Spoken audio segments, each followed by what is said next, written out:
Coronavirus, la pandemia. ¿Cuáles son los síntomas? ¿Cómo se transmite? ¿Qué puedo hacer para protegerme y prevenir la propagación de la enfermedad? Nuevo padecimiento que ha encendido las alarmas de los sistemas de salud. Coronavirus, la pandemia. ¿Qué tal? ¿Cómo le va? Bienvenido a un programa más de Coronavirus, la pandemia. Le recordamos que esta es una producción de la Universidad de Guadalajara que se transmite a través de Canal 44, la señal de todos, y que llega a México y América Latina gracias a la señal de las televisoras públicas que se suman a esta transmisión. También queremos agradecer a quienes nos siguen a través de las redes sociales e invitarles para que se pongan en contacto con nosotros en Twitter y Facebook, en nuestras cuentas @Canal 44 TV y en WhatsApp en el 33 22 42 06 90. Iniciamos como todos los días con el reporte de la Organización Mundial de la Salud. Nos lo presenta nuestra compañera Isabel Saco, corresponsal de la agencia EFE. Ella se encuentra en la sede de este organismo, Ginebra, Suiza. Adelante, Isabel, te saludamos y te escuchamos. Hola, ¿qué tal? Muy buenos días, Belén. Muy buenos días a todo el auditorio de Canal 44. Los casos globales de COVID-19 han llegado hoy a los 6.272.000. según los datos que maneja la Organización Mundial de la Salud. Esto hace concluir que pese al retroceso de la pandemia en Europa Occidental y en Asia Oriental, el coronavirus sigue su ascenso a nivel mundial. Ya son 4 jornadas consecutivas en las que se superan los 110.000 casos de nuevas infecciones diarias. La razón es la alta incidencia del coronavirus en países como Estados Unidos, Brasil, Rusia, India y Perú. Los fallecimientos globales se elevan hasta ahora a 379.000, casi la mitad de ellos en Europa, aunque en las últimas semanas los decesos aumentan con mayor rapidez en América, donde se han superado los 160.000. Hay que mencionar que en medio de estas tristes estadísticas, las muertes diarias causadas por el COVID-19 a nivel mundial se han reducido a unas 4.200, una cifra que es grave, pero que significa que muchas menos personas están muriendo por esta enfermedad cada día con respecto a pocas semanas atrás. Como sabemos, la pandemia y sus estragos se concentran ahora en el continente americano, donde ya casi hay 3 millones de casos confirmados, frente a 2.200.000 en Europa, el foco previo de la pandemia. Estados Unidos concentra el 60% de todos los casos de América, y hay que preguntarse cuál será el impacto que tendrá en la evolución de esta enfermedad los actos de protesta social que se multiplican por todo el país para denunciar la brutalidad policial, ejemplificada en el asesinato de un joven negro perpetrado por un policía blanco que le asfixió apretando su rodilla sobre su cuello, a pesar de las súplicas que le hacía su víctima para que le dejase respirar y que fueron grabadas por testigos. Esta revuelta social está causando que cientos y miles de personas se manifiesten en distintas ciudades y aunque muchos llevan máscaras, la distancia social es imposible de respetar, sobre todo cuando llega el momento de los enfrentamientos con la policía.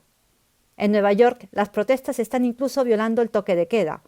Esta situación puede, en suma, provocar un agravamiento de la transmisión del coronavirus en Estados Unidos. La alta comisionada de la ONU para los Derechos Humanos, Michelle Bachelet, ha confirmado con evidencias en mano que la pandemia está teniendo un impacto mucho más grave en las minorías negras, y esto no solo en Estados Unidos, sino en muchos otros países como Brasil, Francia y el Reino Unido. Según las estadísticas que maneja la oficina de Bachelet en Ginebra, la letalidad por COVID-19 entre la población afroamericana en Estados Unidos es más del doble que en el resto de la población. En el Reino Unido ocurre algo similar con la población afrodescendiente, así como con las de origen pakistaní y de Bangladesh, mientras que en Sao Paulo, Brasil, una persona negra tiene una probabilidad de 62% más elevada de morir de COVID-19 que una persona blanca. Por cierto, Brasil mantiene una curva ascendente de la propagación del coronavirus, con más de 526.000 casos confirmados, la segunda cifra más alta del planeta. Perú ha subido lamentablemente al 9º puesto entre los países más infectados, con 170.000 casos. Reportó desde Ginebra Isabel Saco para el programa Coronavirus, la pandemia. Esta semana hablamos de la importancia de las agencias sanitarias con las que cuenta cada país y el papel importante que juegan hoy por hoy en el proceso para encontrar una vacuna y un fármaco que haga frente a COVID-19. El infectólogo Héctor Raúl Pérez Gómez así nos lo explicaba. Prácticamente todos los países tienen alguna agencia regulatoria. Para el caso de México, su agencia regulatoria es COFEPRIS, pero para el caso de los Estados Unidos, por ejemplo, es la Food and Drug Administration. Hay agencias regulatorias que, de acuerdo incluso a convenios internacionales, pueden fungir como tal en la regulación internacional. Y hay algunas otras cuyo alcance es particularmente nacional. Pues las agencias regulatorias, como su nombre lo dice, son las encargadas de regular el que tanto el desarrollo, el diseño, el desarrollo, la implementación, la distribución, incluso la importación de productos farmacéuticos, vacunas, instrumental y equipamiento médico se puedan tener en un ámbito de alta seguridad y de alta confiabilidad, calidad y particularmente de distribución equitativa. Entonces, las agencias regulatorias juegan hoy un papel muy importante. No son exclusivamente para la fase clínica, para la fase de aplicación en el ser humano. De hecho, tienen incidencia, insisto, desde el momento en que se diseñan los ensayos clínicos los estudios preclínicos y posteriormente los ensayos clínicos, para que haya mucho apego en aspectos de ética en la investigación, en ortodoxia en la metodología de la investigación y de esa manera los resultados a mediano y largo plazo sean altamente confiables. Tanto acompaña como supervisa, tiene aspectos de consejería con el propósito de que, insisto, desde el diseño vayan todas las fases de la investigación científica en salud perfectamente orientados hacia un buen rumbo de eficacia y seguridad. Supervisa porque recordemos que existen en los temas de salud muchas vertientes y en ocasiones surgen productos que no han tenido una suficiente investigación científica para ser puestos a disposición de la población como productos útiles en tales o cuales patologías o en la prevención de X entidades nosológicas. Entonces, las agencias regulatorias también están supervisando desde ya los productos que se encuentran en el mercado, que por ejemplo los anuncios relativos a su promoción estén adecuados a la realidad que tiene dicho producto y que no exista un engaño o una mala información a la población al momento de adquirir dicho producto. Pero de igual manera, las agencias regulatorias mantienen, por ejemplo, después de la fase de comercialización de un producto, mucha vigilancia, porque en esa conocida como fase 4, por ejemplo, de la investigación clínica, es cuando un producto ya se encuentra incluso en la población comercialmente disponible, pero se sigue haciendo farmacovigilancia. Han habido casos en donde productos que ya incluso tenían años en el mercado fueron retirados porque al tiempo se les encontró tal o cual efecto secundario, eventos adversos graves que requieren de ser retirados, que por tal motivo requieren ser retirados del mercado. Solo a través de los modelos de colaboración acordados, porque, por ejemplo, hay fármacos que están teniendo una investigación clínica internacional, multicéntrica, y en esas circunstancias, por ejemplo, las agencias regulatorias de cada país autorizan el desarrollo de dicho ensayo clínico, pero frecuentemente esas agencias regulatorias autorizan para que la agencia regulatoria del país de origen del fármaco en desarrollo también pueda llevar a cabo revisiones sobre el buen curso de la investigación clínica en alguno de los centros que puedan estar localizados en diferentes partes del mundo, ¿no? Se dan esas circunstancias, como también existe, Belén, en algunos casos, la autorización a terceros para la vigilancia de aspectos técnicos muy específicos, y esos terceros autorizados por la agencia regulatoria de un país, bueno, pues tienen el sustento legal para llevar a cabo dicha vigilancia, dicha regulación, porque también hay que decirlo, imagina el desarrollo científico, tecnológico, el desarrollo en términos de fármacos, de vacunas, de dispositivos médicos, todo lo cual debe estar regulado por una agencia de esta naturaleza. No se diga alimentos, por ejemplo.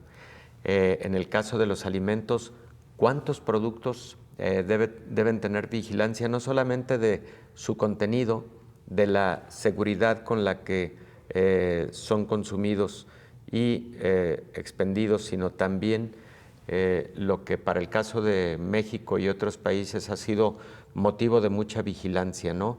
El etiquetado del contenido, que sea veraz, que sea acorde al contenido de tal o cual producto que se está distribuyendo. Entonces, esa es una tarea enorme, y como tal, frecuentemente una agencia reguladora o regulatoria requiere de terceros autorizados para la vigilancia. La mayor parte de estas agencias tienen financiamiento del propio Estado. Los estados que tienen la obligación de dar certidumbre en términos de seguridad para la salud, y por ese motivo se asegura de alguna forma la imparcialidad, pero además estas agencias regulatorias tienen frecuentemente comités evaluadores para diferentes áreas, y estos comités y estos observadores externos también generan certidumbre, son fedatarios de calidad, con propósitos de que existe imparcialidad en las decisiones que toma una agencia regulatoria. Vamos, existe una gama extensa de mecanismos a través de los cuales ejercen esa tarea tan importante para un país, y evidentemente hay algunas de ellas que tienen mucho más, ámbito de competencia, y también por el tamaño de una nación y el tamaño del desarrollo de fármacos, de vacunas, de dispositivos médicos, de instrumental, etcétera, pues hay algunas de ellas que tienen mucho más impacto. También las agencias regulatorias supervisan el adecuado funcionamiento de los establecimientos médicos, sean consultorios, sean hospitales de todo tipo, pero se encargan precisamente de identificar que lo que ahí se ofrece, los servicios, están apegados a mucha seguridad, a calidad integral y particularmente a buenas prácticas clínicas, un concepto internacional que prácticamente ha adoptado todo el mundo, y existe armonización de esos conceptos de buenas prácticas en la investigación clínica, en la investigación preclínica, de buenas prácticas en el desempeño ya de los servicios médicos que se otorgan en los hospitales, por ejemplo, y esa armonización que han acordado la mayor parte de agencias regulatorias evidentemente requieren de su vigilancia permanente por parte de dichas agencias. Ahora, es tal el trabajo y la necesidad de supervisión que en algunos países, bueno, evidentemente existen para cada región alguna delegación de estas agencias regulatorias. Para el caso de México, prácticamente cada estado también tiene una agencia regulatoria estatal.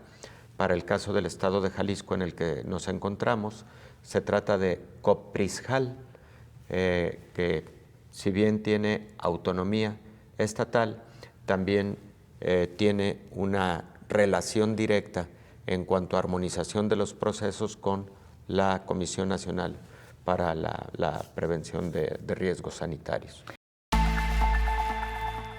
Hacemos una pausa, la primera de este programa, regresamos con más.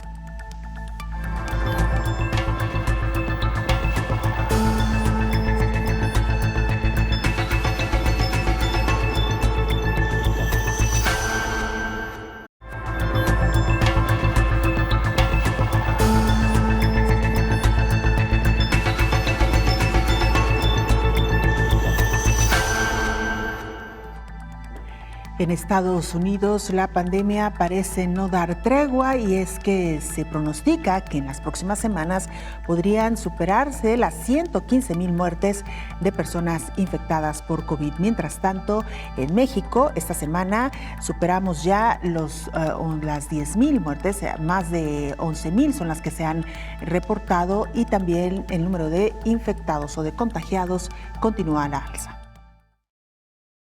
El número de decesos en Estados Unidos por la COVID-19 podría oscilar entre 115,400 y 134,000 al final de junio, de acuerdo con los Centros para el Control y Prevención de Enfermedades. Apenas la semana pasada este país superó las 100,000 muertes. Los CDC recibieron un conjunto de 15 estudios nacionales con base en los fallecimientos acumulados desde febrero y las pronosticadas para las próximas 4 semanas en la Unión Americana.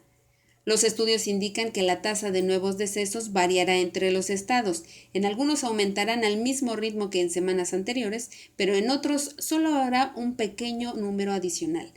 Los equipos de pronóstico predicen el número de muertes al utilizar datos COVID-19, información demográfica, de movilidad y la estimación del impacto del distanciamiento físico. En Europa, donde los países están en proceso de instalar una nueva normalidad, se reportó más de 159,000 muertes adicionales de las que se hubiera esperado en esta época del año, de acuerdo con la Organización Mundial de la Salud en la región.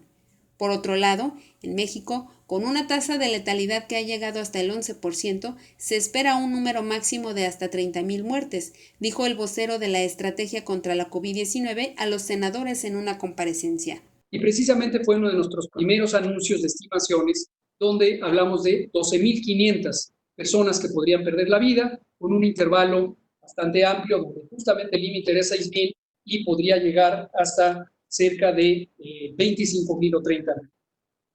Esperamos que no ocurran tantas defunciones, pero como ya señaló el doctor Navarro, senador Navarro, es muy impresionante el efecto que tiene las enfermedades crónicas sobre la mortalidad. El funcionario fue cuestionado porque la política de distanciamiento físico, llamado la Jornada de Sana Distancia, termina justo cuando hay un repunte de los casos y muertes, informó Elizabeth Ortiz. Vamos a Argentina. Nuestro compañero Hernán Gaspari, periodista de la Universidad del Mar del Plata en Argentina, nos actualiza información. Hernán, te escuchamos. Hola Belén, saludos para todo el auditorio de Canal 44. Al cumplirse 73 días del comienzo de la cuarentena, el Ministerio de Salud indicó que son 637 los nuevos contagiados por coronavirus en la Argentina y que en las últimas 24 horas fallecieron otras 11 personas. De esta manera, la cantidad de fallecidos alcanza un total de 539, mientras que se suman 16.851 casos positivos en todo el país. El epicentro de la lucha contra el virus sigue siendo la ciudad autónoma de Buenos Aires y los municipios que lo rodean, la denominada Área Metropolitana de Buenos Aires. Es por ello que el Ministerio de Salud de la Nación empezó a testear a miles de bonaerenses identificados por sus síntomas como potenciales enfermos de coronavirus. Son en su mayoría habitantes de algunos de los 1.800 barrios populares que se ubican en la zona más poblada de la República Argentina. El gobernador de la provincia de Buenos Aires, Axel Kicillof, hasta hace 15 días decía en la intimidad que creía en una apertura lenta del confinamiento de los bonaerenses, ya que hay una profunda crisis económica.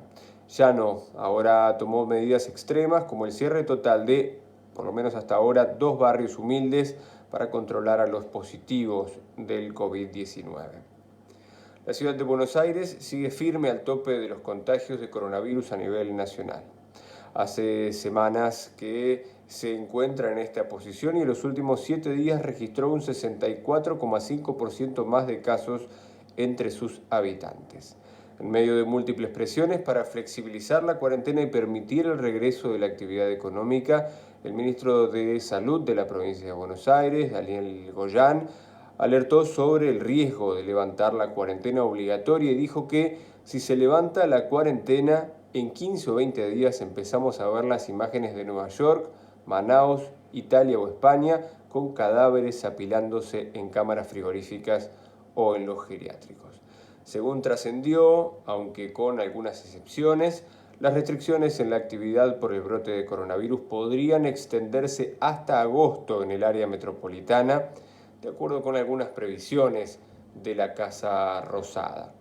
El gobierno porteño y el de la provincia de Buenos Aires coinciden con esto y dicen que la fase ascendente de la curva de contagios podría durar entre 6 y 10 semanas más. En este contexto se asume improbable una flexibilización del aislamiento, aunque cualquier extensión será dispuesta a su tiempo por el propio presidente, que se espera vuelva a dirigirse a los argentinos a finales de esta semana, cuando se cumpla la última extensión del decreto de aislamiento social, preventivo y obligatorio.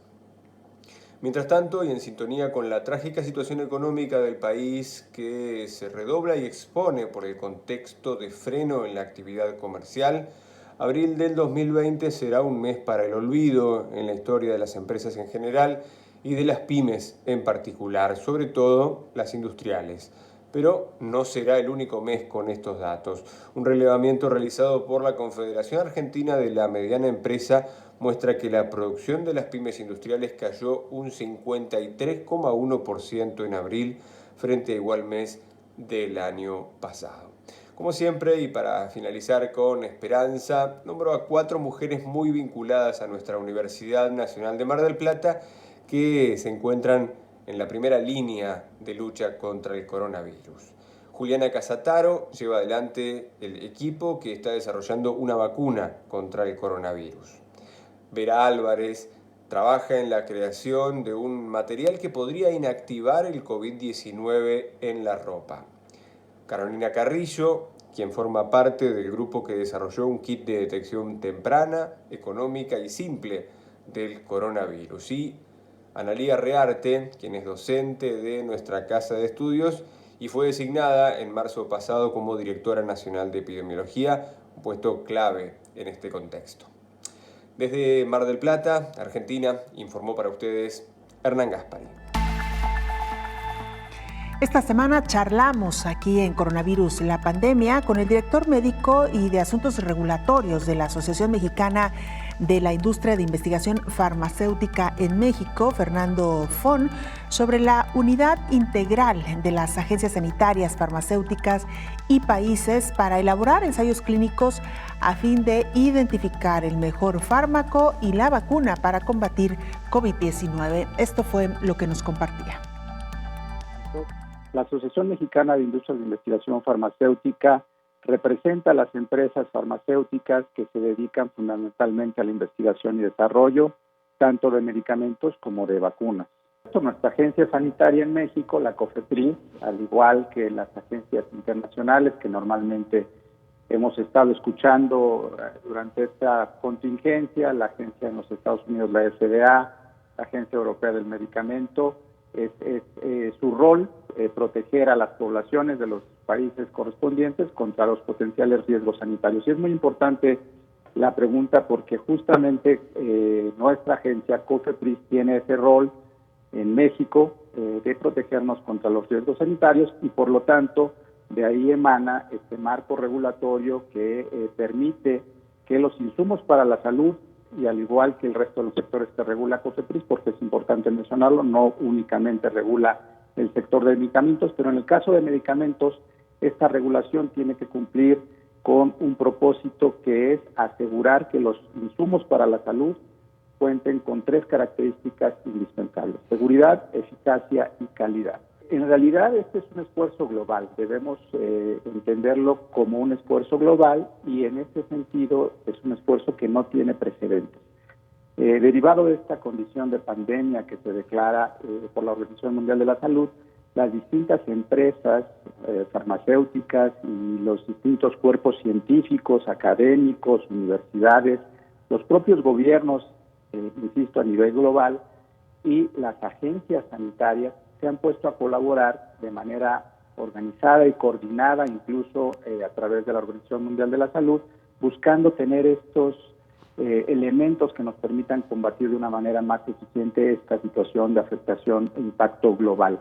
Y en ese sentido, en el campo del desarrollo tanto de los medicamentos que pudieran ser útiles para esta enfermedad como de las vacunas, pues la participación de los distintos países es diferente, pero insisto, en términos de un mismo propósito, que es combatir a esta enfermedad, ¿no? México tiene una participación, desde luego, importante. Recientemente el canciller Marcelo Ebrard hizo el anuncio de la participación formal de México en este grupo de países que están haciendo desde hace varios años actividades en contra o buscando alternativas para distintos escenarios de pandemia, y ahora, en este que estamos viviendo, México forma parte de este grupo CEPI, pero también hay otros esfuerzos internacionales, insisto, coordinados por la OMS, que nos permiten saber que al día de hoy hay más de 130 candidatos a vacunas que se están desarrollando actualmente, que están en las distintas etapas, y aquí me permitiría hacer un muy rápido paréntesis para dar un mensaje general acerca de esas etapas de investigación y desarrollo que se requiere cubrir para tener una vacuna. Los medicamentos, y dentro de los medicamentos las vacunas, pueden tomar en su proceso de investigación y desarrollo hasta 15 años.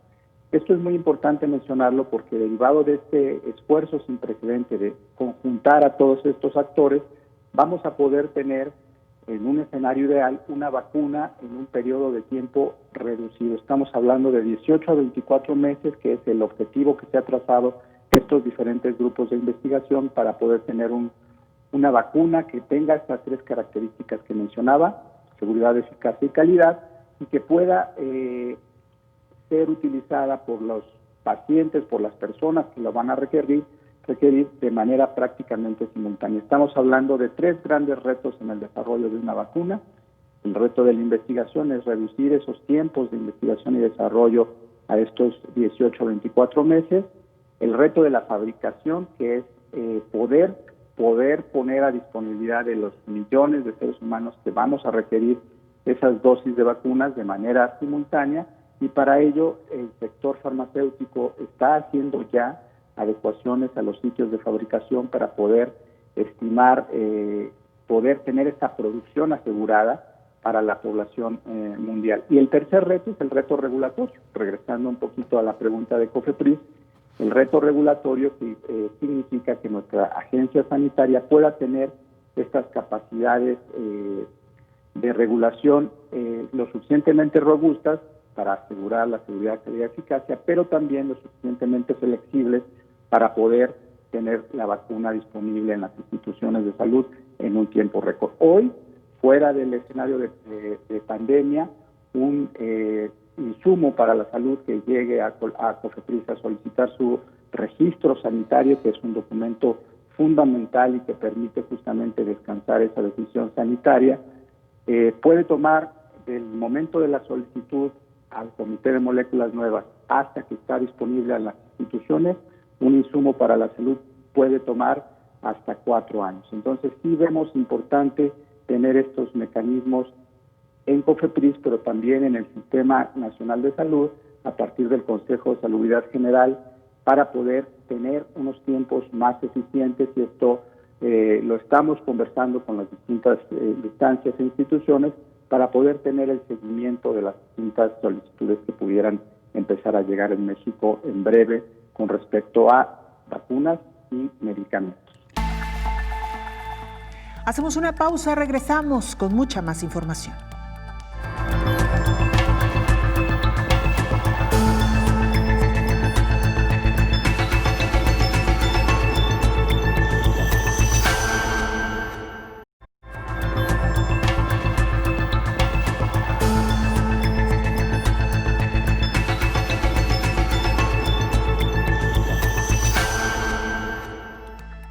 El Centro de Investigación Mexicano se suma a las investigaciones globales sobre medicamentos para pacientes con COVID-19 que tienen que ser operados de manera urgente.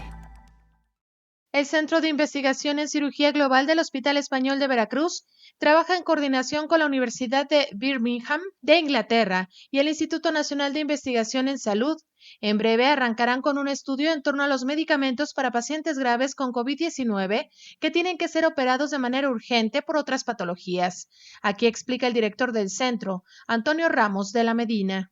Específicamente, el grupo de COVID Search no está enfocado en el manejo o en encontrar las mejores formas de manejo para los pacientes graves de COVID en terapia intensiva, pero sí tenemos el enfoque de poder ya sea prevenir el riesgo de infección o impactar en aquellos pacientes que incluso durante la pandemia requieran procedimientos quirúrgicos de urgencia.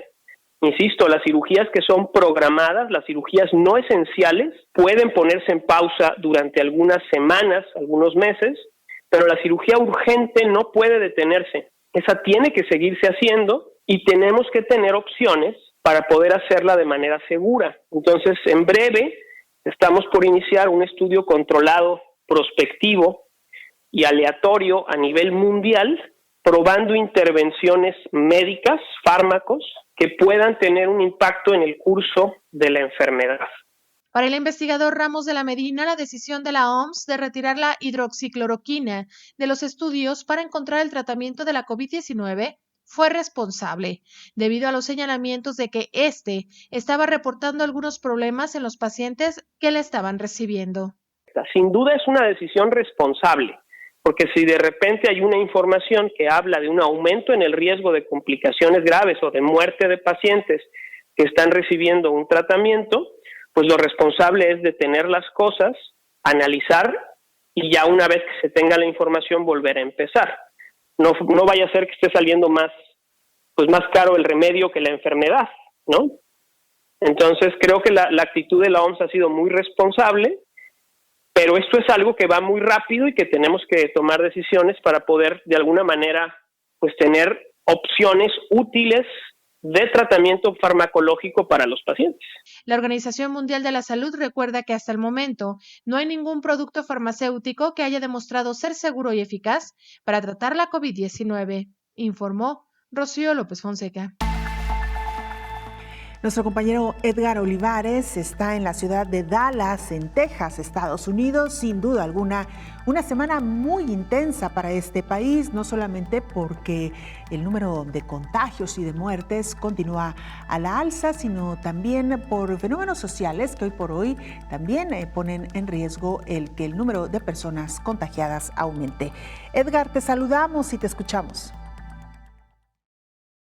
En el caso de Estados Unidos, bueno, pues hoy tenemos más de 1.800.000 casos. Te cuento que pues sigue siendo obviamente el epicentro de la pandemia de COVID-19 en el mundo y además el epicentro de un estallido social que también tiene relación con la pandemia y esto en cuanto a las medidas de prevención para evitar más contagios de COVID-19 y en un momento lo explicamos.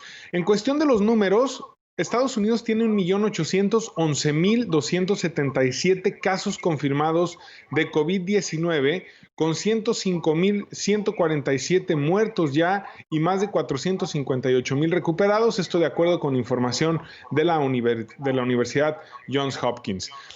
Además, hay una fuerte preocupación, Belén, amigos del auditorio, sobre todo de los expertos de salud y del Centro de Control y Prevención de Enfermedades del gobierno norteamericano, por la posible propagación del coronavirus en medio de las protestas que se registran en casi todas las ciudades grandes del país para exigir justicia ante el asesinato del afroamericano George Floyd en Minneapolis, en Minnesota. De acuerdo con estos temas, se les ha recomendado, o de acuerdo con los expertos, se les ha recomendado a todos los manifestantes que hagan una autocuarentena de 14 días, porque temen que los contagios se disparen a raíz de estas manifestaciones, donde por supuesto hemos visto las imágenes, Belén, no existe el distanciamiento social y por supuesto también mucha gente está marchando o protestando sin utilizar el cubrebocas. Miles y miles de personas llevan 7 días protestando ya, y esto podría tener un impacto muy negativo en las cifras de COVID-19. Por último, Belén, sabemos que al presidente Donald Trump le urge que se pueda lograr el desarrollo de una vacuna, pues esto le daría puntos en su aspiración por la reelección, en su carrera por la reelección en la presidencia de los Estados Unidos y también para poder regresar a la normalidad total en el país. Sin embargo, los avances que se han dado en este tema aún no son tan contundentes o definitivos. El caso de las pruebas de Moderna que generaron, o de esta empresa que se llama Moderna, que generaron por supuesto mucha esperanza, también han sido cuestionadas por no mostrar todos los casos donde se probaron los primeros o las primeras dosis de esta posible vacuna, y eso genera incertidumbre. Sabemos que hay otros laboratorios trabajando en el tema y el presidente de Estados Unidos ha dicho que este mismo año podría tener lista la vacuna para combatir el coronavirus. Así las cosas en Estados Unidos, donde se combina la pandemia con las protestas masivas en toda la nación.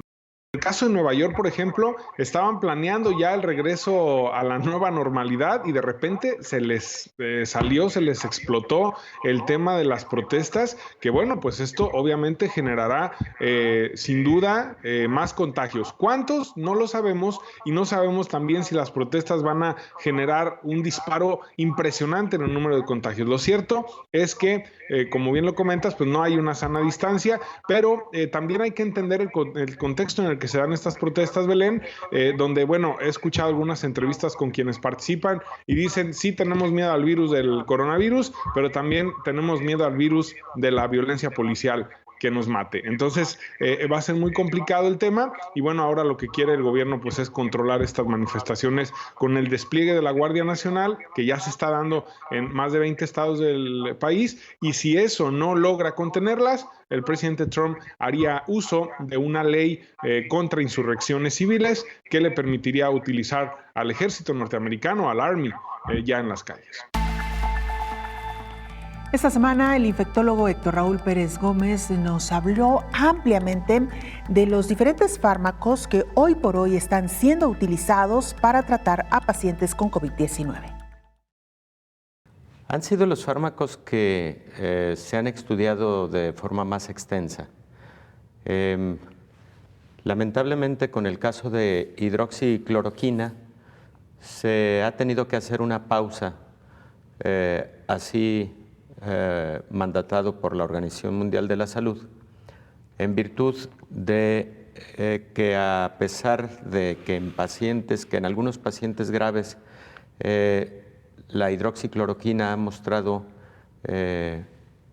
buenos resultados en términos de mejorar el tiempo de recuperación, por ejemplo, en algunos otros, sobre todo en personas mayores de edad y con antecedentes de alguna patología cardiológica, se observó mayor mortalidad en el grupo de pacientes que recibieron hidroxicloroquina comparado con aquellos que no lo recibieron. ¿Cuál es el motivo? El motivo es que hidroxicloroquina es un fármaco que puede generar efectos secundarios cardiológicos particularmente arritmias, y ese es el principal motivo por el que se observó mayor mortalidad en ciertos grupos de la población estudiada. En un estudio publicado el día 22 de mayo, precisamente se ve esta diferencia, y entonces, aun cuando era o es un fármaco muy promisorio, decidió la Organización Mundial de la Salud la suspensión. En el caso de Remdesivir, no es una suspensión definitiva, perdón, hago el paréntesis, porque se está analizando el estudio con propósitos de estratificar, por ejemplo, a aquellos pacientes en quienes, sin mayor riesgo, se puede utilizar el fármaco, y entonces es posible que se rediseñe el protocolo de estudio. Bueno, en el caso de Remdesivir, ya ha sido publicado en 606 pacientes la utilidad del fármaco en términos de menor mortalidad y de mayor tasa de recuperación en menor tiempo. Esto fue comparativo, Remdesivir contra placebo en pacientes críticos, y bueno, la publicación apareció hace aproximadamente 10 días. Por cierto, es uno de los protocolos en donde la FDA decidió otorgar la autorización rápida por la observación de estos beneficios utilizando Remdesivir. Entonces, probablemente sea el fármaco que lleva un poco de mayor ventaja en cuanto al número de pacientes estudiados y ya resultados preliminares positivos. En este contexto de solidaridad, que es un protocolo, megaprotocolo, en el que están participando ya alrededor de 150 países, y cada vez más países levantan la mano, qué bueno, para poder participar.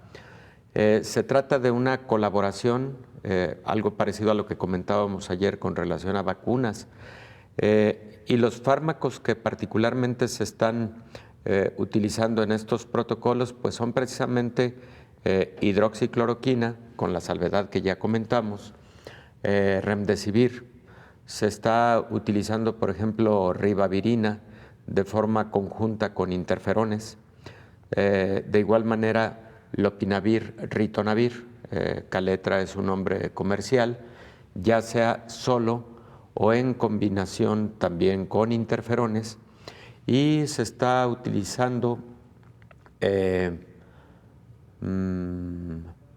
favipiravir, que es otro antiviral que actúa en el mismo sitio del ciclo virológico intracelular que actúa el Remdesivir. Son los fármacos que están incluidos en este megaprotocolo Solidaridad de la Organización Mundial de la Salud.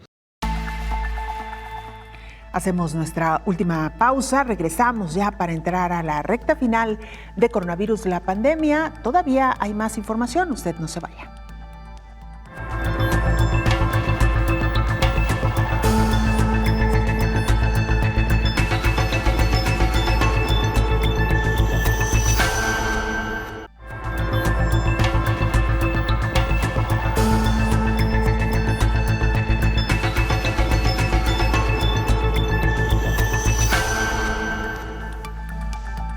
Naomi Mesa está en Honduras, ella es reportera de STV Telebásica en este país y nos actualiza también información de lo que ocurre en este país centroamericano. Adelante, Naomi, te escuchamos. Un saludo para ti, Belén, y para toda la audiencia de Canal 44 desde Honduras. Desde el primer caso de COVID-19 en el país hasta la fecha, hemos sobrepasado los 5.200 casos positivos, con la lamentable pérdida de 212 personas. Nos alegra poder informar que más de 530 compatriotas se han recuperado con éxito. De los casos positivos, 550 se encuentran hospitalizados. De estos, 488 en condición estable, 22 en condición grave y 40 en cuidados intensivos. El tratamiento creado por el doctor hondureño Miguel Sierra Hoffman ha sido un éxito en la recuperación de los pacientes diagnosticados con COVID-19. el tratamiento llamado catracho, que consiste en el uso de la hidroxicloroquina y ivermectina, y el siguiente tratamiento es la pronación, que consiste en que el paciente duerma boca abajo por 16 horas, con un descanso de 1 hora sentado al principio. Este ha hecho que en nuestro país se haya disminuido la tasa de mortalidad por contagios de coronavirus, ya que Honduras llegó a tener una de las mayores tasas de letalidad en América Latina debido a este virus. En abril se estima que 1 de cada 10 personas oficialmente contagiadas no sobrevivía. Aunque los contagios no hayan parado, el gobierno cree que el aumento en la tasa de recuperación, que es más del 11% con respecto a las primeras semanas, está ligado a la implementación de esta estrategia para combatir el virus en una etapa más temprana, sin necesidad que los pacientes entren a cuidados intensivos. Esto es prioritario debido al deficiente sistema de salud que existe en nuestro país, cuya capacidad máxima para atender pacientes en esta área es solo de 150 entre más de 9 millones de habitantes. Este método surge tras observar cómo luego de la muerte en Europa de numerosos pacientes con COVID-19 había infecciones inflamatorias y de hipercoagulación que podían acabar en casos de trombosis y que a su juicio demostraba que era necesario un cambio de enfoque en el tratamiento. El doctor Sierra Hoffman afirma que no hubo cambios en los medicamentos utilizados, sino que se comenzó a dar el medicamento desde el primer día de ingreso de cada paciente, en lugar de esperar de 6 a 12 días como se venía haciendo al inicio, cuando el paciente ya estaba en una etapa muy complicada. Este tratamiento ya está siendo utilizado por los médicos en Costa Rica y el doctor Sierra Hoffman espera que este método pueda llegar a más lugares fuera de Honduras y Texas. El jefe de cuidados intensivos del Instituto Hondureño de Seguridad Social de San Pedro Sula, Oscar Díaz, afirma que luego de implementar este método en dicho centro médico, los resultados son muy satisfactorios. Afirma que en 4 semanas se redujo en la mitad la mortalidad en cuidados intensivos en el Instituto Hondureño de Seguridad Social y se redujo la estancia media en el hospital de 16 días a unos 6 o 7 actualmente. Según los médicos, entre el segundo y tercer día de ingreso ya se observa una mejoría paulatina en la mayoría de casos. Tras observar los primeros resultados, las autoridades sanitarias del gobierno hondureño decidieron aceptar catracho como un ensayo clínico y aprobar su ejecución. Honduras ha presentado un bajo número de pruebas realizadas, alrededor de 500 como máxima por día, y ante esto el viceministro de Salud dijo que el problema es debido a que en un inicio, al momento de recibir los kits, estos venían incompletos. Sin embargo, afirma que con la nueva adquisición de kits se estima que la cifra aumentará a unas 1000 pruebas por día. El viceministro de Salud de Honduras, Neri Cerrato, afirma que catracho podría ser el aporte más importante ante una enfermedad de la cual nadie tenía el conocimiento preciso. Para Coronavirus, la pandemia, informó Naomi Mesa de STVE Telebásica. El infectólogo Héctor Raúl Pérez Gómez nos explicaba también esta semana cómo algunos fármacos que están en estudio funcionan en la destrucción de las células blanco del réplica viral de COVID-19. Así nos lo explicaba. Pero la mayor parte de los protocolos son con fármacos ya existentes. Se llaman fármacos de reposicionamiento. Está muy interesante este fenómeno. Pero lamentablemente todavía no tenemos uno que convenza como el mejor desde el punto de vista de eficacia y seguridad. La gama de medicamentos tiene que ver, y lo hemos platicado en diversos momentos en este mismo foro, Belén, con la manera en la que el virus se reproduce a nivel intracelular. El virus llega, se encuentra con un receptor celular.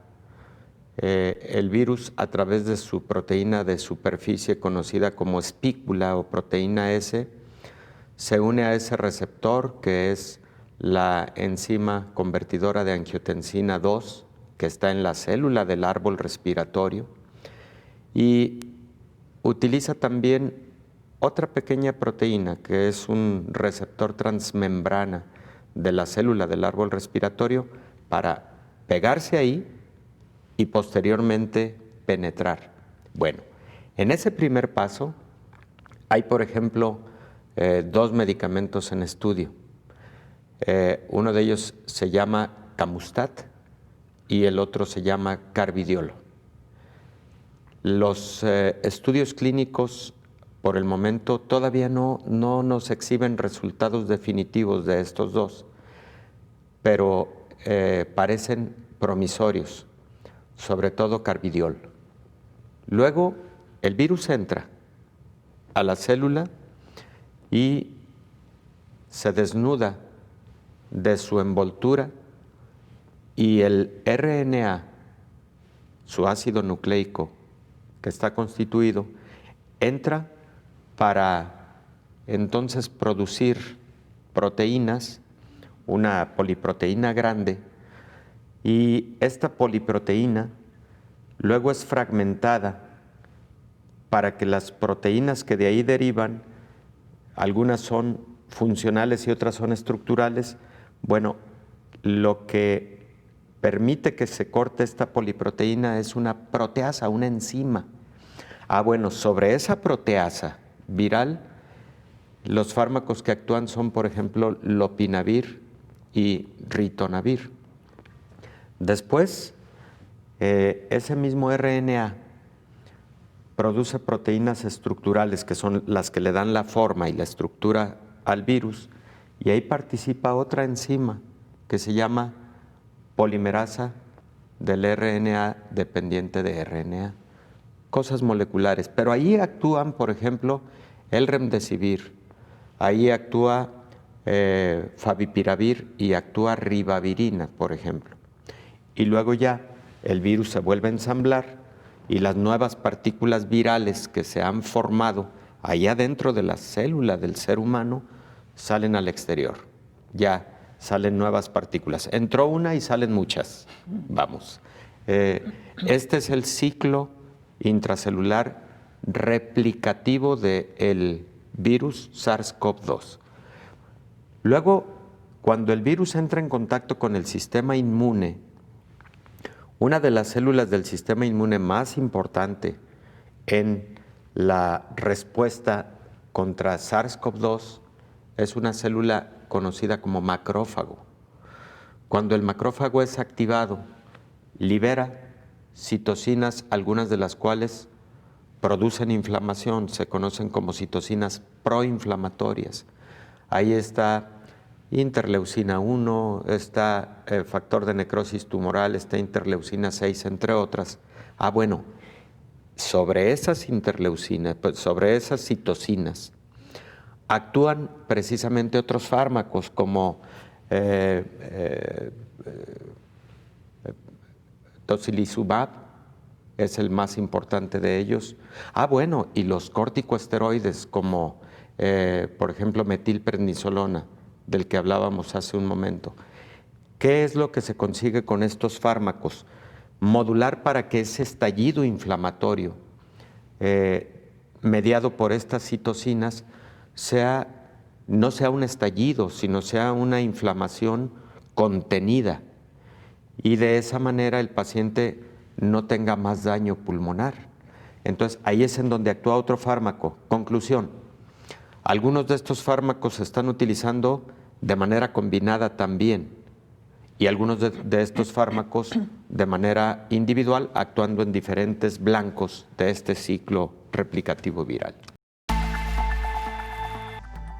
Antes de despedirnos, investigadores chinos afirman que desarrollaron un tratamiento capaz de detener la pandemia de COVID-19, mientras un centenar de laboratorios mundiales compiten por producir una vacuna contra el nuevo coronavirus. ¿Qué tan eficaz es la hidroxicloroquina para tratar el nuevo coronavirus? Este derivado de la cloroquina para combatir el paludismo, ya conocido y poco costoso, ha alimentado muchas esperanzas en plena pandemia, pero divide cada vez más a la comunidad científica mundial sobre su uso en pacientes de COVID-19. Un estudio publicado el 22 de mayo en la revista científica The Lancet concluyó que la molécula no es eficaz contra el coronavirus y aumenta el riesgo de muerte y de arritmia cardíaca.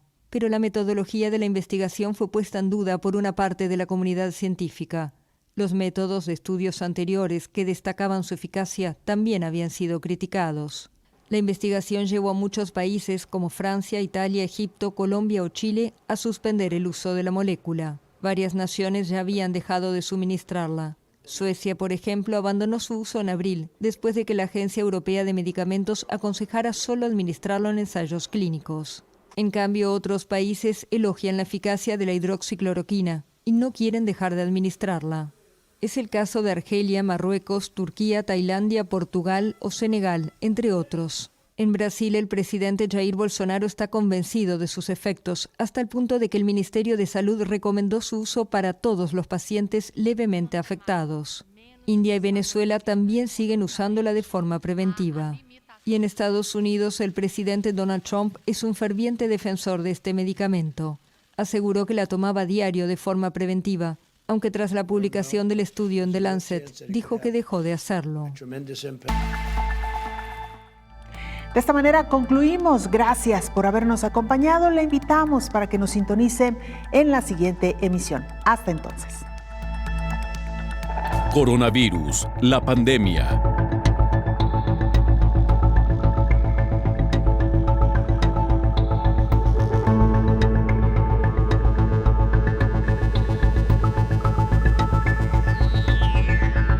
Coronavirus, la pandemia.